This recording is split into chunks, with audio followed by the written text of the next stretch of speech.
Hello, and welcome to Buffy and the Art of Story.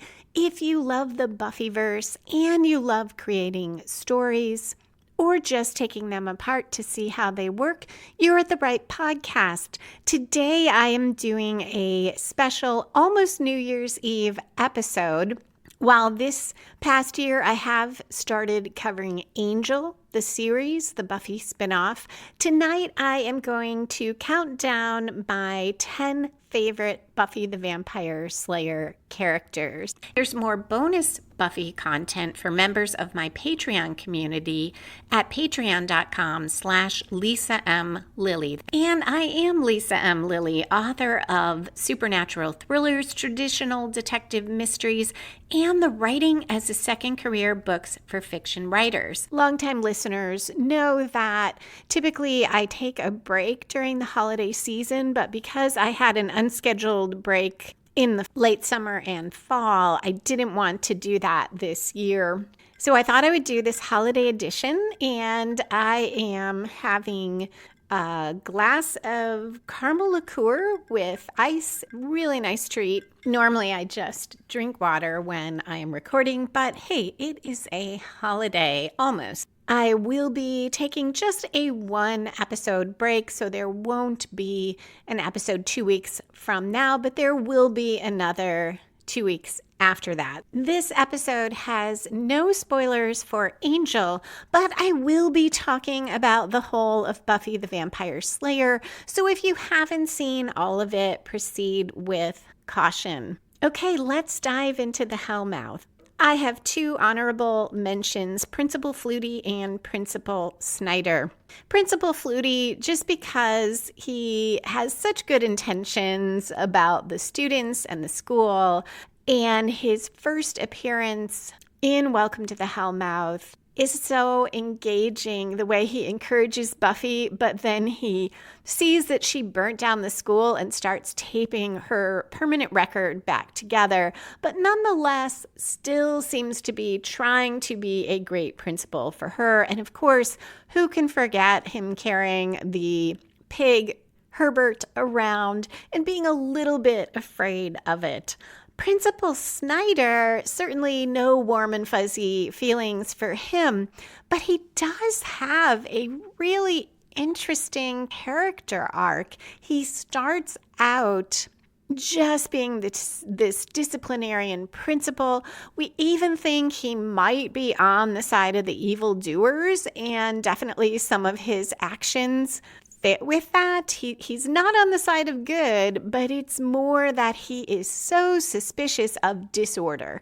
And Buffy, to him, looks like a cause of disorder rather than someone fighting it. And even when he more or less realizes she is fighting it, because some of what he finds out in Band Candy must stick with him, it's not the kind of fighting that I feel like works for Principal Snyder. She's not an organized group. She's not an official person. She doesn't have a specific plan.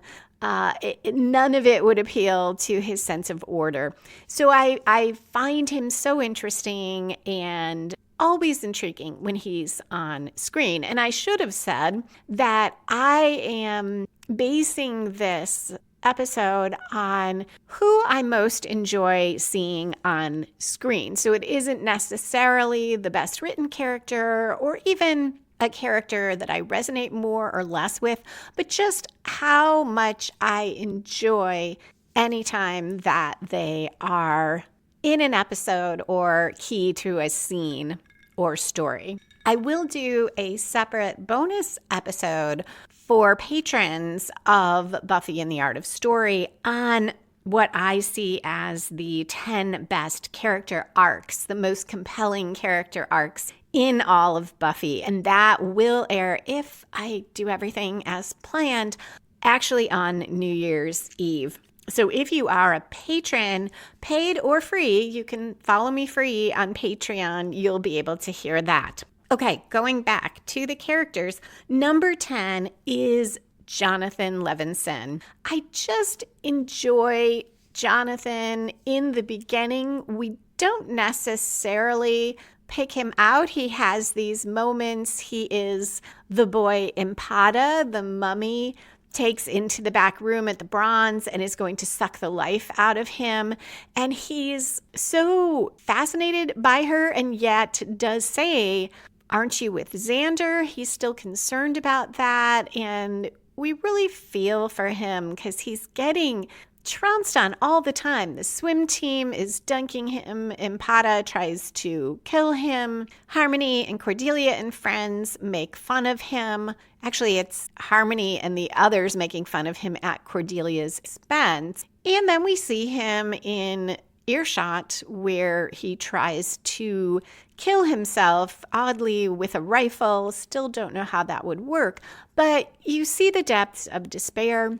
And then we see him in Superstar.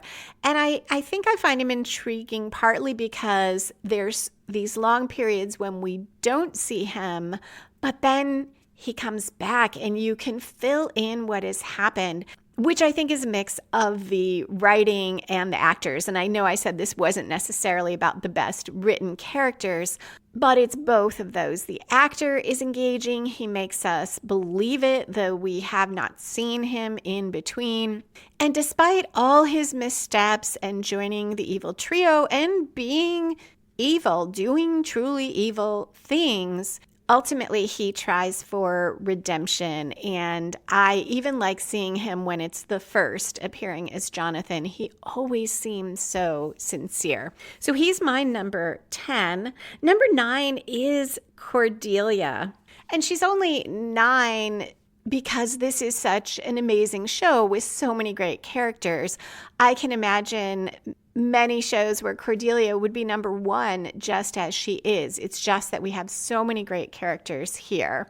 Even when she is the total mean girl, Cordelia is witty and she is so sure of herself and so outspoken. There is something about somebody who just says what they think. Now, sometimes it is hurtful. It would be nice if she exercised a little tact. But we know Cordelia's view, tact is just not saying true things, and you always know where you stand with Cordelia. You might not like it, but you know there's no mystery to figure out. And she does ultimately prove herself to care about other people and have a good heart in a lot of ways. And of course, we see a little more of that in Angel. Number 8 is Tara. I just enjoy anytime Tara is around. She is so kind, almost unfailingly kind, and she is non-judgmental. When she finds out about Buffy and Spike, she is just there for Buffy, whatever Buffy needs. And she does that for Dawn as well. She is quietly supportive. Even with Willow, at some point, Tara has to draw that line that she will not stay with Willow after Willow violates her mind. Perhaps Willow sees her as judgmental, but she does not come across that way to me. She comes across as drawing boundaries to protect herself and still loving Willow and wanting what is right for Willow while being angry at Willow, but not judgmental for the most part. She's very open-minded, and she is an easy character and person to be around, and that's why I enjoy seeing her. Number 7 is Willow. This was a struggle for me before I figured out my rankings. I would have assumed Willow would be much higher on my list. But as I wrote down the characters that I most enjoyed seeing on screen, she just didn't come to mind until later. I suspect it is because season 6 Willow is so strong in my mind, and I don't enjoy seeing Willow in season 6. The writers did a good job of building her to that point. She does have a fascinating character arc, but I can't quite want to hang out with season 6 Willow. I can when she is spearheading getting Buffy back and her devastation when the urn is broken and they don't know that Buffy has revived. But even in the early episodes, she shows a lot of disregard for not so much what is right, although that's debatable, but what might be dangerous. And she is either unaware or unwilling to consider how much of this is the need to get Buffy back. How much is she doing this for Buffy? And how much is because she has this power and she wants to use it in this major way? How much is ego and how much is her missing Buffy? I think they're both are there, and why we love Willow is because she does desperately want to bring her friend back, and she is afraid that Buffy is caught in this terrible place. But she also very early is threatening Giles. She is not open to hearing questions from anyone else, and she goes down that path. And then there is the magic as addiction metaphor that I have never loved, and I don't enjoy those episodes the way I do the rest of Buffy. So it makes it hard. I really associate Willow with those season 6 episodes. I love Willow in the earlier seasons, especially because her mix of vulnerability and intelligence and a certain amount of social anxiety, but this bravery and courage when it comes to helping Buffy make her a wonderful, wonderful character. And we do see those early seeds of her wanting to short circuit her emotions, emotional pain especially. I mean, that drives a lot of season 6 as well. It is easier to want to go through that with her in those earlier seasons, maybe because she is younger. We don't expect a 14, 15, 16-year-old to be mature, to know the best ways to deal with her emotions. And she is learning witchcraft, and it would be tempting, I would think, for anyone to do that delusting spell she wants to do for her and Xander. So I do enjoy Willow. She's a great friend to Buffy. She's a great friend to Xander, and she is a terrific character in her own right, but that is why she is number 7 rather than being really high up the list. Number 6 is a villain, Mayor Wilkins.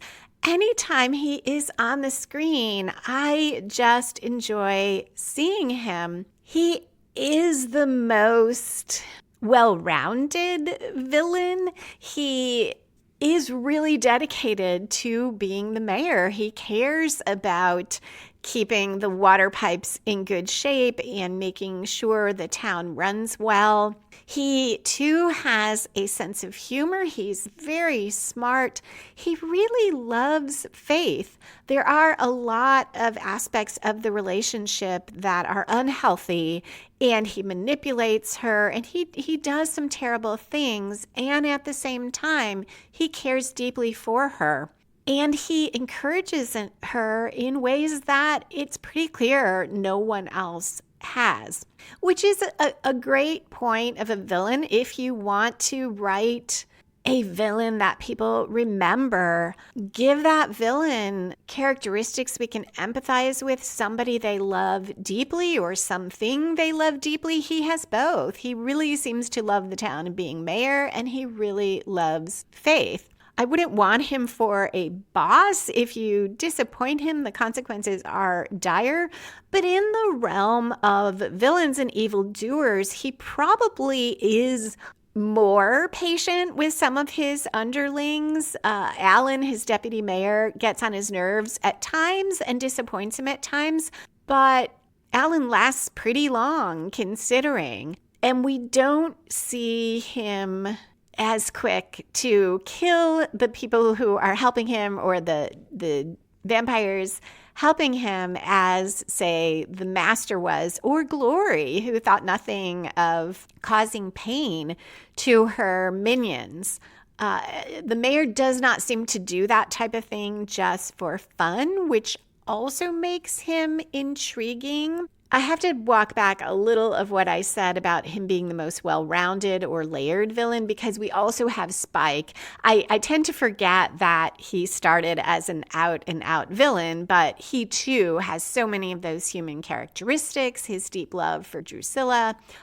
So certainly he has that as well. But in terms of a villain who stays a villain, the mayor is just so much fun. His whole "I want to be a giant snake" is a little bit puzzling. We never quite get what it is he gets out of that, but he's not the giant snake for very long. And even when he is, he still has his voice and his way of speaking. That's the other thing. Whatever he says when he sees all the explosives, something like, well, gosh, that is so the mayor. So he's very distinctive. Speaking of Spike, he is my number 5. Season 6 Spike, much as with season 6 Willow, is not my favorite, so I'll get to that. There are things in season 6 that take away from my joy at seeing Spike on the screen.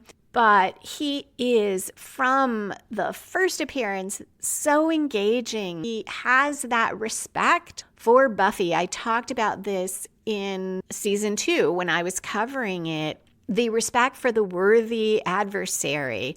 Spike studies Buffy. He admires how she slays. He likes having an opponent who can really challenge him. This perhaps is the start of him falling in love with her, but maybe not. It is initially Spike likes having a challenging opponent. He's also frustrated and flummoxed when Joyce comes out and helps Buffy. Buffy has changed the rules. She's not the lone slayer. Ultimately, I think that intrigues him more. And one of the things that's so interesting about Spike is that he is adaptable. He will try different things, he can roll with it, and he can retreat when he needs to. When he sees that it's not the best playing field for him, he takes off. He'll try again another day. Spike is a survivor, and he's scrappy. He is street smart, and he will say he's not really, he doesn't say I'm not the book smart one, but kind of that planning, strategizing isn't his forte, but surviving is. And people are a strength for Spike. He is the one who can read the room, and he sees what is going on among the others. I love that he kind of likes Willow. And when she is saying that time when right before he discovers that the chip is inhibiting his ability to bite, when she's saying, well, you didn't come here for me anyway, you came here for Buffy.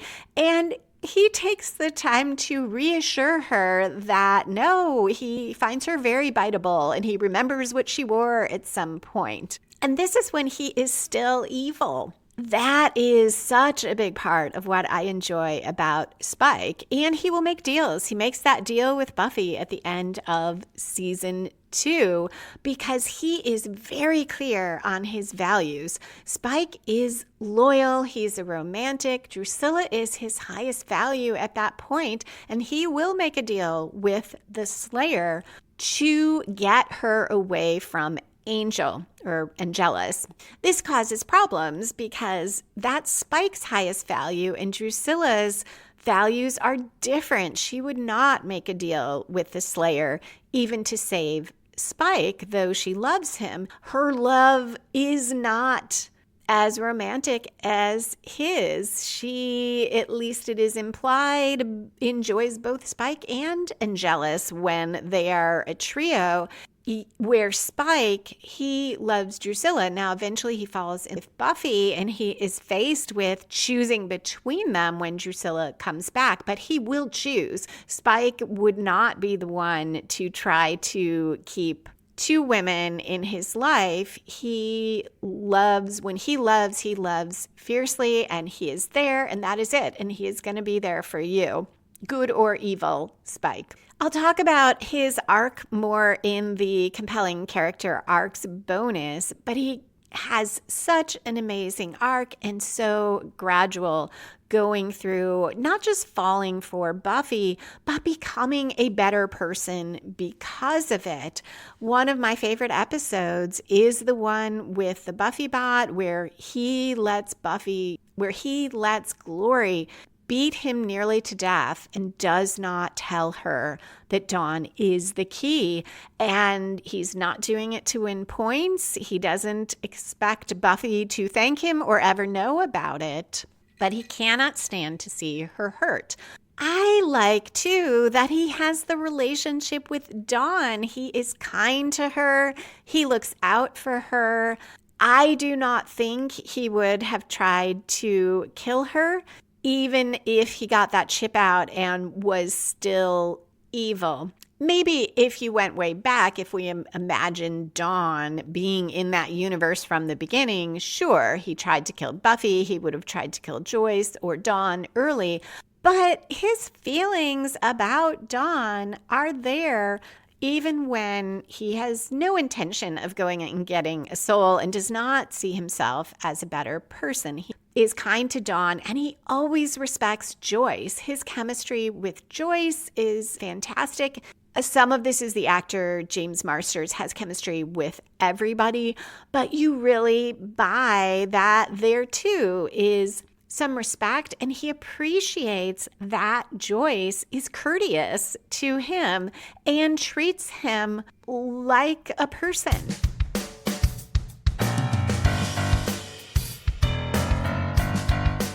If you are enjoying the podcast and want more of it, there are additional episodes on Patreon. You can become a member for less than a coffee a month, and you'll get bonuses like God's Guilt and the Weight of the World, Is Riley a Boyfriend Bot?, and revisiting Welcome to the Hellmouth and the Harvest after watching all the way through to the end of season 7. Everyone who becomes a member gets a free digital copy of Buffy and the Art of Story, the book, season 1. And if you join at the second tier, you can get access to How to Plot Your Novel from Idea to First Draft. That's my online self-study course for novelists. Or anyone can buy the modules of the course separately. All of that is at patreon.com/Lisa M. Lilly. That's patreon.com/LISA, M as in Marie, LILLY. And thank you, as always, to the patrons who support the podcast. You help keep me excited and engaged going forward, and you help defray some of the costs of podcast hosting. That's patreon.com/Lisa M. Lilly.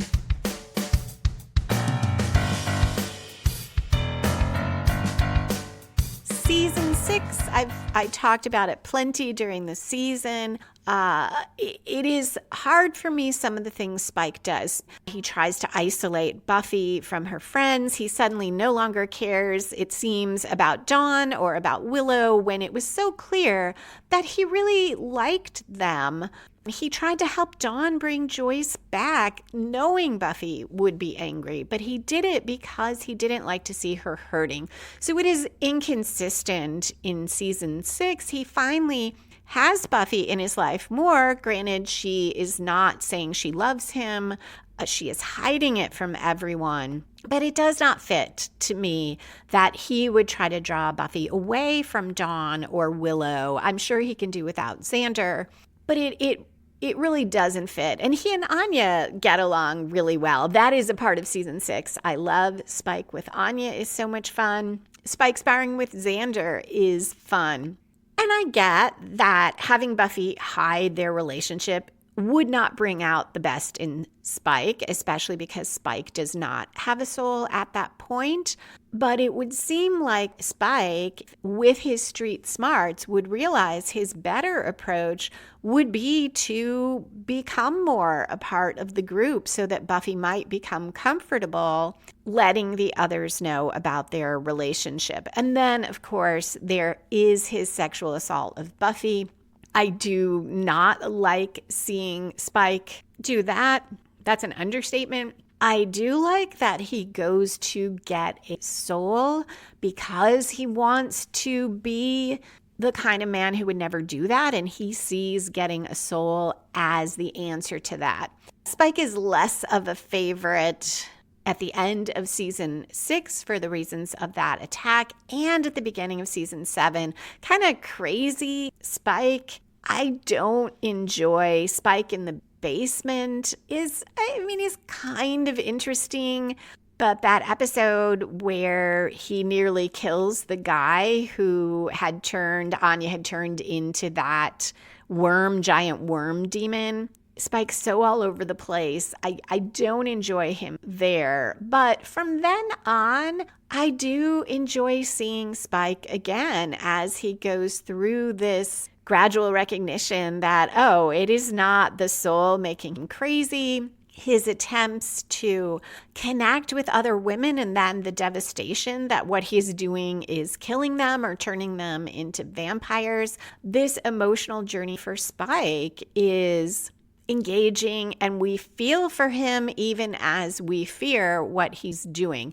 And he remains a really strong presence in season 7. 7 is still not my very favorite Spike, but I enjoy him a lot, and that is why he ranks higher than Willow. Willow spent much more of season 6 in storylines that I didn't enjoy, and Spike had some. Obviously, the assault is a huge problem, but that was one episode, and the rest of the season, while I didn't always like what he was doing, there was enough of the fun Spike that I still enjoyed seeing him on screen.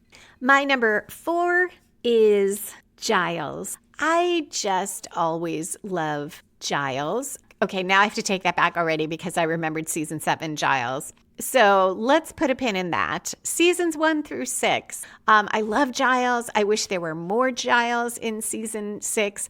I have trouble with his motivations, which I've talked about, for leaving when Buffy comes back from the dead and he returns and then he leaves again when she really needs him. I really have trouble with that.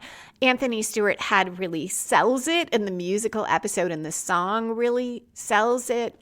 But that doesn't interfere with my joy in seeing Giles whenever he shows up in seasons 1 through 6. I like his evolution from how we first see him as very stuffy and reserved and all about the rules, and how that gradually changes and his relationship with Buffy deepens. Mainly, I love him because he is this mix of a father figure for Buffy who evolves into a partner and mentor and is able to respect her strengths and encourage her without trying to control her. And that has got to be such a difficult balance. I am not a parent, so I have not had to try to do that within that type of relationship, but it seems from everything I have seen and all the people close to me where I know anything about their relationships, that is really challenging, and Giles does it so well. Season 7, Giles, much trickier. I still enjoy seeing him on screen, but not nearly as much as in previous seasons. The lead-ups to where they have the reveal that no, he's not the first. We have all this misdirection that he might be, such that Giles just feels very stilted, and it even though the first time through I didn't specifically notice that he didn't touch anyone or hug anyone, but I felt this sense of Giles does not seem like himself. He seems so awkward and distant. I don't love Giles there. I still like seeing him. He just doesn't quite feel like Giles.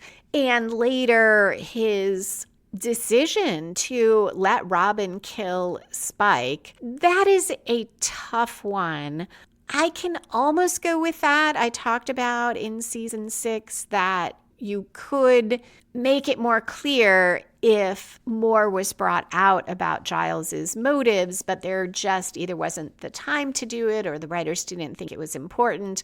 What I have the tougher time with is him being on board with more or less forcing Buffy out of the house and his almost punitive attitude toward her. It's as if the partnership aspect of the relationship is gone. So I don't enjoy seeing Giles as much in that season. Despite that, though, when he is on screen, I am all in on hanging out with Giles, even when he's not quite the Giles I want him to be, or I think he's acting out of character. So that is why he is so high up. Number 3 is Joyce. I feel like this is a little controversial. I'm sure I mentioned that the Buffy the Vampire Slayer discussion group I was in, many people were very critical of Joyce. She certainly is not always great as a mom, but I have to think who is. She, to me, tries hard. Sometimes she really makes missteps. Sometimes she says some awful things to Buffy, and she is pretty clueless seasons 1 and 2. As Buffy says, you have washed blood out of my clothes. Haven't you wondered what is going on? She doesn't want to know. And if we take the Buffy going into a psychiatric facility when she talks about vampire as canon, we don't really know if that came about in the introduction of Dawn into the world and that memory was added, or if Joyce and Hank really sent Buffy to a psychiatric facility. That doesn't make me love Joyce. It might be realistic, though. I don't know what you would think. If your daughter was very insistent on this, I'm a vampire slayer in real life, but we don't actually see Joyce do that. We see her in normal again when Buffy is in the institution, and she is very supportive there.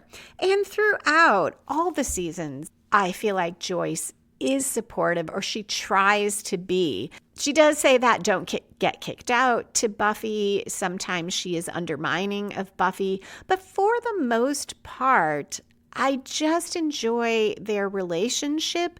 She moved so that Buffy could go to a public high school that was a good school. After she got kicked out, she looks into private schools when she feels like they might have to, even though you don't get the sense that they have a ton of money. She wants Buffy to go to college. She's excited to tell her sister about the schools Buffy got into. Once she knows about Buffy's slaying, she does her best to be on board. She even goes out to watch Buffy slay, which turns out to have disastrous results. But she wants to understand her daughter's life. There's that point when she says, I hate your life. What she means is, I hate that you might die doing this. It comes out of her love for Buffy. So she does not always say the perfect thing. Often she does not. But I never doubt her love for Buffy.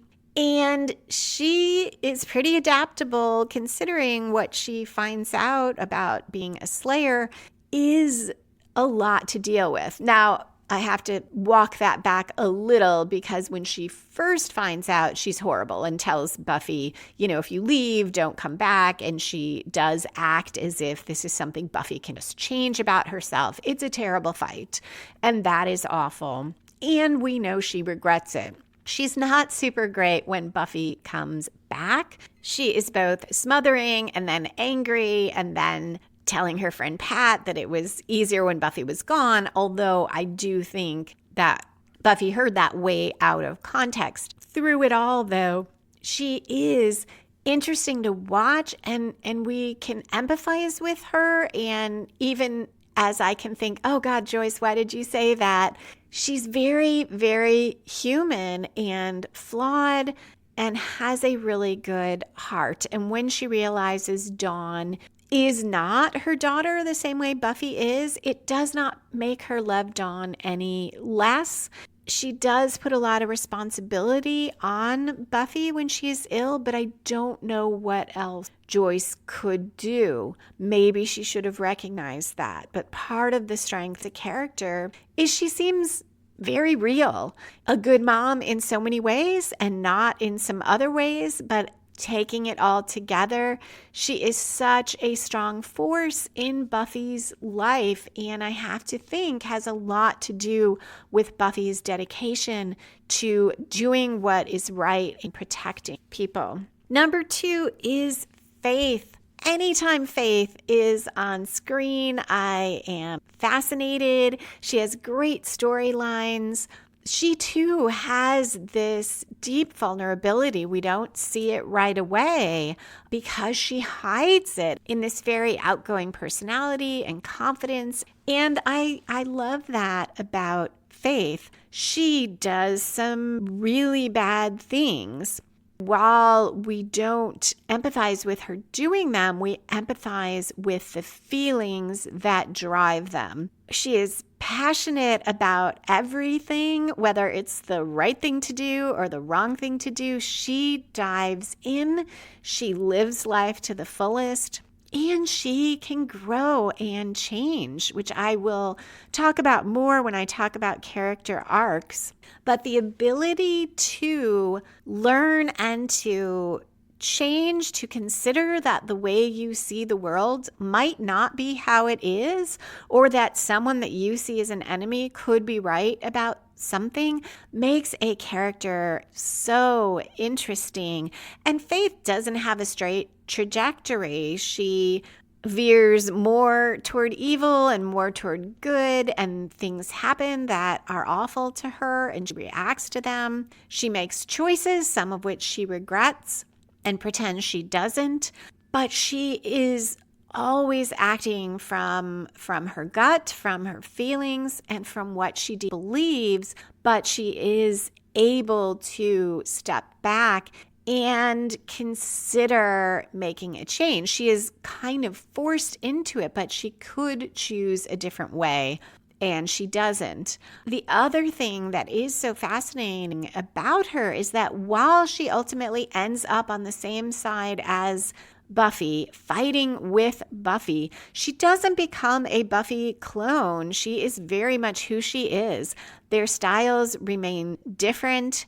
Their life experiences vastly different. They still clash. They are allies, maybe will become friends, but at the end of season 7, it is mainly allies who respect one another and still have a lot of differences, and I find that fascinating too. Finally, my favorite character, probably not a surprise to anyone, is Buffy.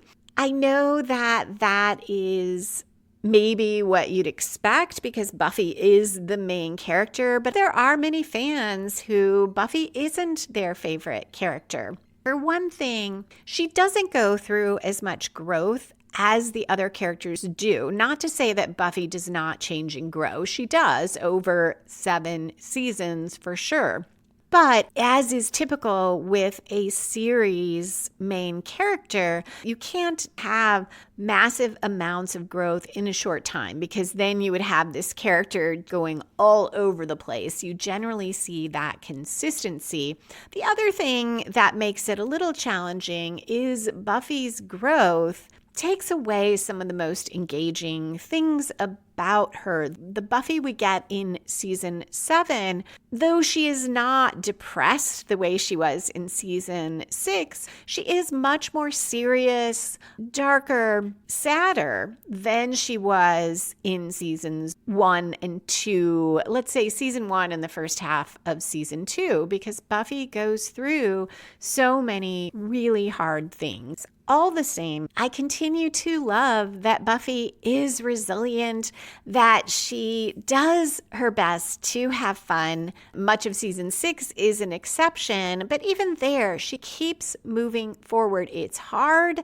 She doesn't always make the best choices. She cuts people out rather than reaching out to them, but she keeps putting one foot in front of the other. And for most of the series, she is able to draw from a joy in life that is probably clearest in season 1 and the beginning of season 2, but it is still there, and a love of her friends and of the world and of humanity as a whole. She doesn't express it in running around and exclaiming about it, particularly in season 7, but it is not only duty that keeps Buffy alive and being a slayer and really taking it seriously, because she could walk away. There is nothing that forces her to continue fighting. She could just take care of herself and do her best to avoid the demons, the vampires, the forces of evil, but she doesn't, because this is meaningful to her. I enjoy her wit. I enjoy how smart she is. I enjoy how much she cares about people. I enjoy how seriously she takes being a slayer. Even in the beginning, when she is making light of it, in Prophecy Girl, she goes down to face the master even when she knows she might die. So while she can quip and joke, she always knows it is serious. And as time goes on, she becomes more and more focused. She learns so much. And she does so much to help her friends in the world, dying twice to save the world. While the introduction of Dawn is not my favorite plot turn, I do like seeing how Buffy copes with that and has all this anger and this frustration, and she doesn't know where it's coming from. But when she finds out that the monks sent Dawn to her to protect, she does her best to see how life would be for Dawn, what life is for Dawn, to see that Dawn didn't choose any of this. And literally, the monks created her. Dawn had no hand in creating her own personality, at least up until the time when she is human. The monks create this backstory for her.